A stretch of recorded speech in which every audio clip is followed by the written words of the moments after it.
Berjumpa lagi dengan saya Putra Wafi Sansa dengan NIM 400040402562006. Saya dari program studi Teknologi Rekayasa Otomasi Fakultas Sekolah Vokasi Universitas Diponegoro. Nah, eh, kita masih membahas mengenai materi algoritma dan pemrograman, teman-teman. Seperti di video-video sebelumnya, dan video sebelumnya itu materinya tentang C++, teman-teman. Fundamental C++ dan yang lainnya. Nah, kali ini saya akan membahas materi C++ OOP atau Object Oriented Programming, teman-teman. Nah, nanti saya akan ngejelasin apa itu Object Oriented Programming dan nanti ada projectnya, teman-teman. Mungkin langsung aja. Nah, pertama sini C++ adalah bahasa pemrograman berorientasi objek, teman-teman. Nah, segala sesuatu dalam C++ dikaitkan dengan class dan objek, teman-teman, beserta atribut dan metode, teman-teman. Misalnya, dalam kehidupan nyata, mobil adalah sebuah objek. Mobil memiliki atribut seperti berat dan warna, serta metode seperti berkendara dan rem, teman-teman. Nah, lalu yaitu atribut dan metode pada dasarnya adalah variable dan function, teman-teman, yang merupakan bagian dari class. Keduanya sering disebut sebagai class members, teman-teman. Nah, sini terdapat analogi sederhana ya, teman-teman. Nah, OOP adalah metode pemrograman yang menggunakan objek sebagai dasar pembentukan program, teman-teman. Objek berisi atribut atau data dan metode atau fungsi, teman-teman. Nah, tujuan utama OOP ini apa sih, teman-teman? Tujuannya yaitu adalah membuat program lebih mudah dipahami, teman-teman, dikelola dan dikembangkan, teman-teman. Nah, analoginya, teman-teman, yaitu membuat cetakan kue dan kuenya, teman-teman. Di sini terdapat kelas atau class cetakan kue. Jangan objek itu atau objek yaitu kue yang dihasilkan dari cetakan itu, teman-teman.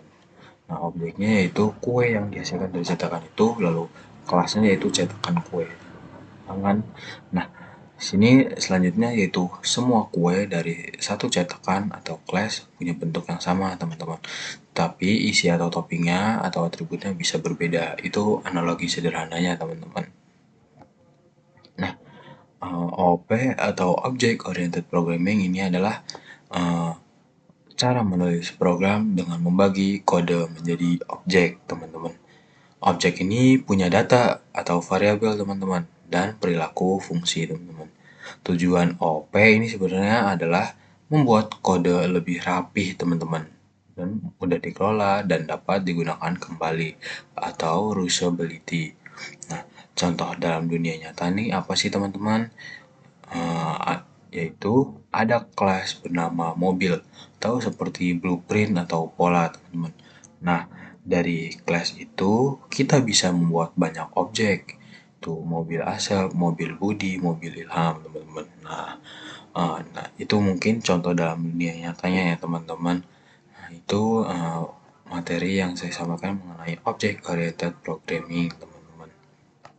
Nah, sini teman-teman kita membahas itu membuat class, teman-teman. Untuk membuat class ini gunakan kata kunci class yaitu the class ini yaitu nih seperti ini, teman-teman, class my class. Lalu di sini ada kita menggunakan access specifier, teman-teman, yaitu public, teman-teman. Lalu ada atribut atau integer variable yaitu in my name, teman-teman. Lalu di sini ada atribut atau string variable yaitu string my string, teman-teman. Nah, kata kunci class digunakan untuk membuat kelas yang disebut my class, teman-teman.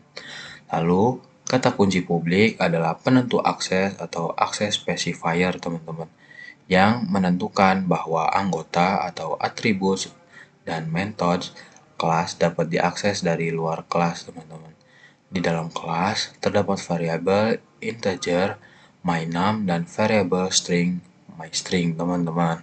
Ketika variabel dideklarasikan di dalam kelas, variabel tersebut disebut atribut, teman-teman.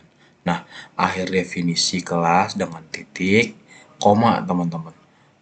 Nah, seperti ini, teman-teman. Titik, koma, teman-teman. Itu untuk akhir definisi kelas dengan itu, teman-teman. Lalu di sini yaitu ada membuat objek, teman-teman. Nah, sini ada cara menggunakan class atau membuat objeknya, teman-teman. Nah, caranya seperti ini, teman-teman. Membuat objek dari kelas seperti ini, teman-teman. Kelas mobil, teman-teman. Mobil F1 dalam kurung titik kutip Toyota, koma 2020 dalam kurung titik koma, teman-teman. Seperti ini. Nah, untuk memanggil metode menggunakan m1.info, teman-teman. Menggunakan info dalam kurung titik koma. Nah, dan dia akan mereturn 0. Lalu yang dikeluarkan atau outputnya yaitu merek. Nah, di sini Toyota dan tahunnya, teman-teman. Itu untuk output, dan untuk di sini itu cara menggunakan class atau membuat objeknya, teman-teman. Ini untuk outputnya seperti ini, teman-teman, yang akan dikeluarin dari ini. Nah, itu saja yang saya jelaskan mengenai membuat objek, teman-teman. Nah, di sini ada class methods, teman-teman. Class method adalah fungsi yang berada di dalam kelas dan digunakan untuk melakukan operasi pada atribut atau memberi perilaku pada objek, teman-teman. Di class method ada dua jenis metode, teman-teman. Yang pertama yaitu metode biasa atau non-static, teman-teman. Itu dia harus dipanggil lewat objek, teman-teman. Nah, lalu yang kedua adalah metode statik, teman-teman. Itu bisa dipanggil tanpa objek, teman-teman. Nah, itu mungkin jenis metode. Nah, metode yang biasa ini harus dipanggil lewat objek, teman-teman. Kalau statik, nah dipanggil harus tanpa objek, teman-teman. Nah, mungkin itu yang saya jelaskan mengenai class methods, teman-teman. Nah, saya jelaskan yaitu define a method inside the class, teman-teman. Nah, dalam contoh berikut, kita mendefinisikan suatu fungsi di dalam kelas dan kita menamainya myMethod, teman-teman. Nah, catatan nih, teman-teman. Kita mengakses metode seperti kita mengakses atribut, teman-teman, dengan membuat objek kelas dan menggunakan sintaks titik, teman-teman.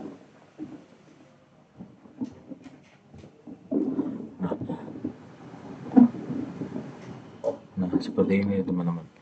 Nah, the class, teman-teman. Di sini ada class dan access specifier-nya yaitu public dan method function defined inside the class yaitu void method. Nah, sini ada cout hello world, lalu sini integer main, dan sini create an object of my class, teman-teman. My class, my object, titik koma, lalu call the methods-nya yaitu my object, titik my method, dalam kurung, titik koma, return, teman-teman. Nah, itu yang saya jelaskan mengenai define method inside the class, teman-teman. Inside the class. Nah, sini ada define method outside the class, teman-teman. Nah, terkadang lebih baik mendeklarasikan metode di kelas dan mendefinisikannya. Kemudian terutama dalam program besar, teman-teman.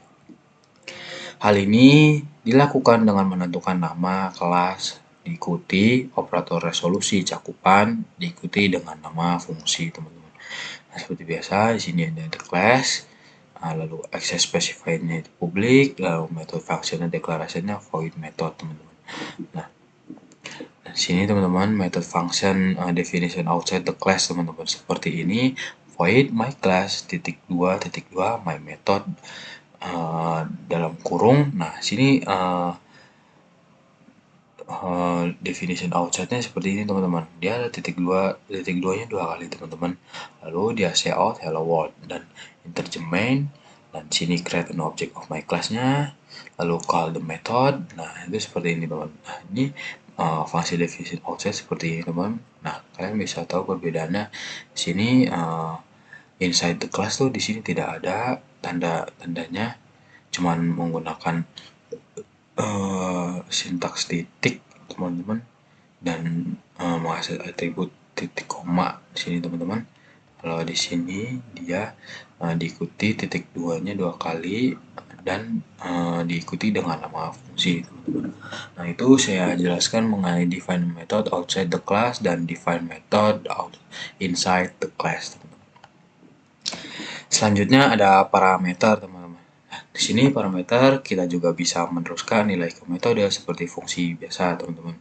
Nah, sini include stream using namespace std, dan di sini ada programnya teman-teman. Lalu class car public integer in speed dalam kurung in max speed titik koma, lalu sini ada in car. Nah, di sini dengan outside teman-teman, outside define sini titik dua speed, dan sini dalam kurung in max speed teman-teman, dan meracun max speed titik koma. Lalu di sini ada in the main dalam kurung itu car my object untuk membuat objek car. Lalu di sini cout my object titik speed dalam kurung 200 ini untuk memanggil metode with argument teman-teman, dengan argumen ini teman-teman. Di sini terdapat constructors teman-teman. Konstruktor itu apa sih teman-teman? Konstruktor adalah metode khusus yang secara otomatis dipanggil saat objek suatu kelas dibuat teman-teman. Untuk membuat konstruktor, gunakan nama yang sama dengan kelas, diikuti tanda kurung teman-teman. Class, my class. Nah, di sini untuk the class dan access specifier ini itu public, konstruktornya itu my class dalam kurung teman-teman. Dan cout hello world. Nah, ini konstruktornya yaitu my class teman-teman. Dan membuat objek my class, dan this will call the constructor itu sini the constructornya yaitu my object teman-teman. Integer main dalam kurung my class my object dan return teman-teman. Oke, itu yang saya jelaskan mengenai constructor teman-teman. Lalu di sini ada aturan constructor teman-teman. Nah, aturannya ada 4 teman-teman, dan mungkin bisa lebih. Ini yang saya cari terdapatnya ada 4. Yang pertama ada constructor memiliki nama yang sama dengan kelas atau class, tidak memiliki tipe pengembalian atau bahkan void teman-teman. Lalu biasanya diumumkan ke publik teman-teman. Lalu secara otomatis dipanggil saat suatu objek dibuat teman-teman. Itu mungkin aturan konstruktor yang sudah saya jelaskan teman-teman. Dan di sini ada inheritance atau pewarisan teman-teman. Nah, inheritance atau pewarisan memungkinkan satu kelas untuk menggunakan kembali atribut dan metode dari kelas lain. Ini membantu dalam menulis kode yang lebih bersih dan efisien dengan menghindari duplikasi. Nah, jenis konsep inheritance atau pewarisan yaitu ada 2 teman-teman. Derived class atau shield the class inherit from another class, kelas yang mewarisi dari kelas lain. Lalu yang kedua ada base class atau parent teman-teman, yaitu the class being inherited from atau kelas yang diwarisi dari teman-teman. Lalu di sini ada untuk mewarisi dari suatu kelas harus menggunakan simbol titik 2 teman-teman. Itu inheritance atau pewarisan. Di sini dari contoh baris kode di samping, ini ada contoh baris kode di samping, char class atau anak mewarisi atribut dari metode vehicle class induk teman-teman. Di sini seperti biasa, itu sini untuk base class, dan di sini ada derived class teman-teman. Nah, di sini ada class car dan public vehicle teman-teman. Car di sini kelas atau anak, dan di sini vehicle kelas induk teman-teman. Nah, di sini string model sama dengan Mustang, dan integer main dalam kurung car my car titik home dalam kurung titik koma, lalu cout my car brand titik tanda kutip, lalu my car titik model titik koma. Ini mungkin contoh dari kode di samping ini, yaitu car kelas nih, ini anak, lalu sini mewarisi atribut dari metode vehicle kelas induk, teman-teman. Mungkin itu yang saya jelaskan mengenai inheritance atau pewarisan, teman-teman. Dan mungkin itu saja yang sudah saya jelaskan materi-materi OOP atau object oriented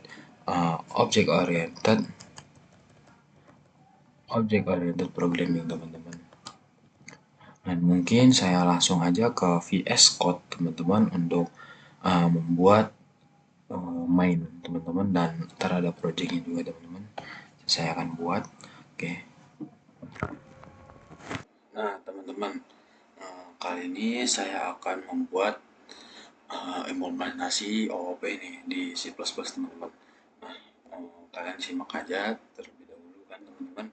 Nanti setelah saya selesai membuatnya, nanti saya akan jelaskan satu persatunya, teman-teman. Oke. Nah, di sini saya buat terlebih dahulu, yaitu sorry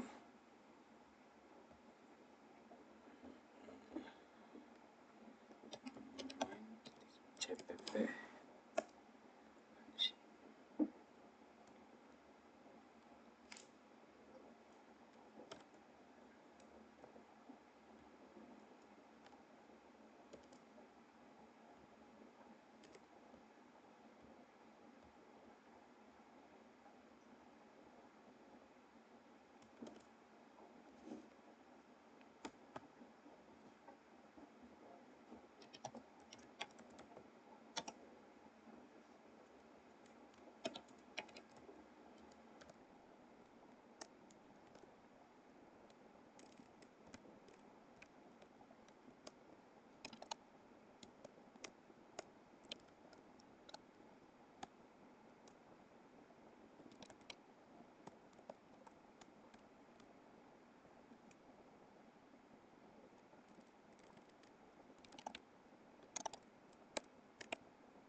Nah, ini sudah jadi programnya. Lalu di sini yang pertama di sini kita menggunakan library yaitu IOStream dan library string, teman-teman. Nah, di sini kita menggunakan using namespace std. Nah, lalu di sini yang class person ini yaitu constructor, teman-teman. Nah, di sini kita menggunakan dua parameter yaitu name dan age teman-teman. Sini string itu untuk name dan int untuk age. Nah, lalu sini yang person ini yaitu class person teman-teman. Sorry teman-teman, ya yang class person ini untuk yang itu. Nah, di sini n ini 2 parameter soalnya teman-teman, dan ini parameternya itu n dan a. Name yaitu n, age yaitu a untuk parameternya teman-teman. Lalu di sini dan dia menyimpan di name dan age teman-teman, yaitu di string name dan age. Lalu di sini ada void introduce nih teman-teman. Di sini yaitu untuk mencetak teman-teman. Nah, di sini ada cout. Nah, dia mencetak hello my name is, dan misalkan name itu sini, lalu NIM, lalu age, lalu years old.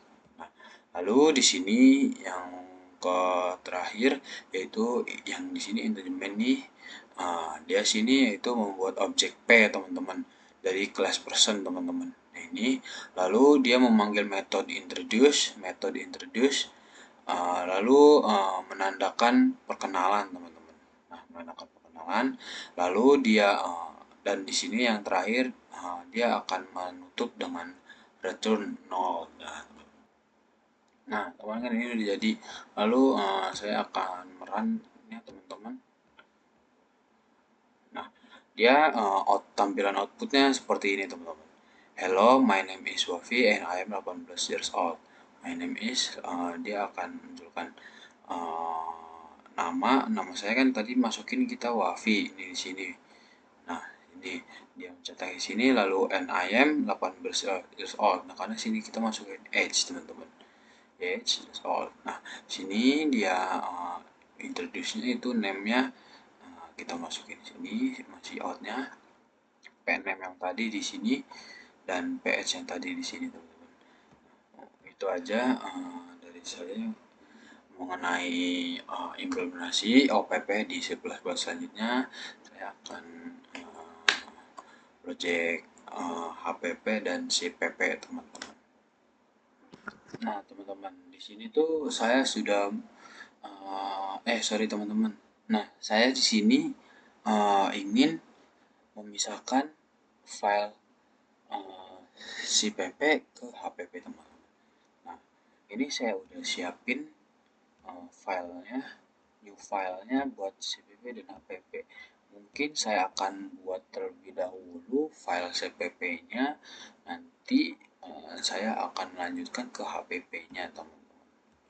Oke. Nah, di sini saya sudah membuat codingan CPP-nya, dan di sini saya juga sudah memisahkannya ke HPP teman-teman. Nah, seperti di sini kan, di sini tuh buat kayak data mahasiswa gitu tuh teman-teman. Nah, dan di sini kan codingannya nih teman-teman, kalian bisa lihat. Nah, di sini, lalu di sini, dan di sini membuat objek studentnya teman-teman. Di sini akses metode dan berikut, dan bagi yang menjadi menggunakan metode. Dan di sini, nah di sini kita pindahkan ke HPP teman. Nah sini ada konstruktornya, sini ada getternya, sini ada setternya, ada metodenya. Sini display info dan set GPA seperti itu teman. Nah display info,